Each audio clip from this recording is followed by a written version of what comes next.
Fort William college. Urdu ادب کی تاریخ میں فورٹ ولیم کالج کا ایک اہم مقام ہے۔ اس ادارے نے اردو ادب کو بہت سی تحقیقات سے نوازا۔ ہندوستان میں انگریزی حکومت کا دورہ تھا۔ وہ اس ملک میں تجارت کی غرض سے داخل ہوئے تھے اور پھر پورے ہندوستان پر حاوی ہو گئے۔ اس لیے انگریزوں کا یہاں کی زبان، رسم و رواج اور طور طریقوں سے واقف ہونا ضروری تھا۔ اس ضرورت کے تحت ایسٹ انڈیا کمپنی کے ناظم اعلیٰ نے اپنے انگریزی ملازمین کو ہندوستان کی زبان سکھانے کا انتظام کیا۔ جب 1798 میں لارڈ ویلزلی گورنر جنرل مقرر ہو کر ہندوستان آئے تو انہوں نے آتے ہی کمپنی کی ضرورت کو محسوس کیا اور مئی 1800 میں فورٹ ولیم کالج کی بنیاد ڈالی۔ اس سے پہلے اردو تعلیم کا عموماً کوئی باضابطہ انتظام نہیں تھا۔ ڈاکٹر گلکرسٹ اس کالج کے سربراہ مقرر ہوئے۔ انہوں نے اردو کے اچھے عالموں اور ادیبوں کی فورٹ ولیم کالج میں ترقی کی۔ اس وقت ہندوستان میں شاعری ہی کا رواج عام تھا، اس لیے ہندوستانی ادب میں شعری خزانہ تو بھرا پڑا تھا، مگر اردو ادب نثری دولت سے خالی تھا۔ تاریخ و جغرافیہ وغیرہ کی بھی کتابیں موجود نہیں تھیں۔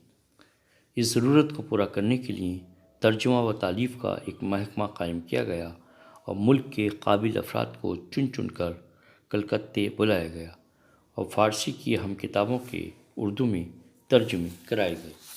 فورٹ ولیم کالج کے نثر نویسوں میں مرزا علی لطف، للو لال، میر امن، شیر علی افسوس، سید حیدر بخش حیدری، نہال چند لاہوری، مرزا کاظم علی جوان، مرزا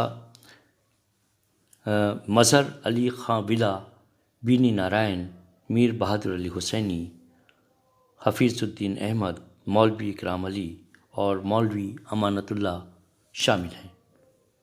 ان نثر نگاروں میں سب سے زیادہ شہرت و مقبولیت میر امن کے ہی حصے میں آئی۔ میر امن دہلی میں پیدا ہوئے۔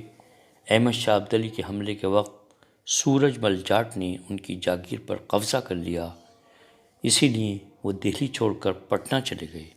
کچھ دن کلکتہ میں بھی قیام کیا اور دلاور جنگ کے بھائی کاظم خاں کی اتالیق مقرر ہوئے۔ بہادر علی حسینی نے ان کی ملاقات جان گلکرسٹ سے کرائی اور پھر انہوں نے 1802 میں قصہ چہار درویش کا ترجمہ آسان اردو میں کیا۔ اس کتاب کا نام باغ و بہار رکھا گیا۔ اس کتاب نے میر امن کو اردو نثر میں خاص مقام عطا کیا۔ 1273 میں میر امن نے انوار سہیلی کا ترجمہ گنج خوبی کے نام سے کیا، لیکن انہیں شہرت کی بلندی تک پہنچانے والی کتاب باغ و بہار ہی ہے۔ کالج کے دوسرے مصنف شیر علی افسوس، پیدائش 1735، وفات 1809، دہلی میں پیدا ہوئے۔ ان کا تخلص افسوس تھا۔ والد کا نام میر مظفر علی تھا۔ لکھنؤ کے قیام کے دوران انہیں شاعری سے شغف ہو گیا۔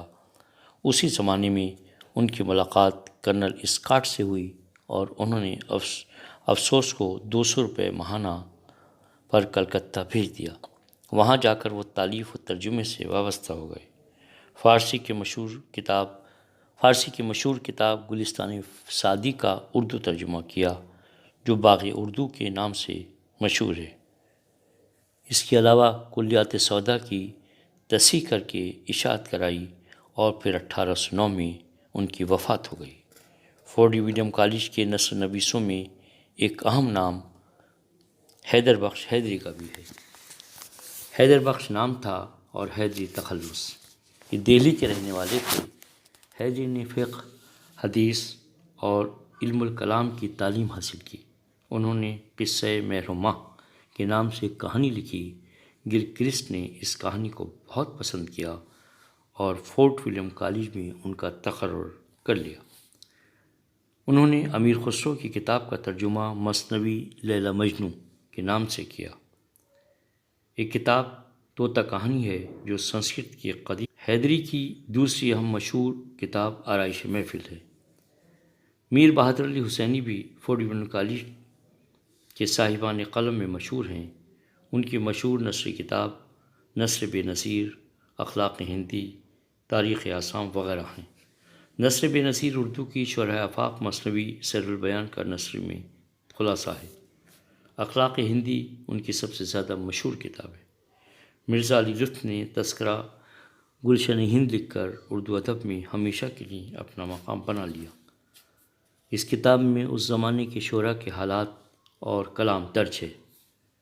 اس کے علاوہ مولوی امانت اللہ بھی فورٹ ولیم کالج میں ملازم رہے اور بہت سی کتابوں کے تراجم کیے۔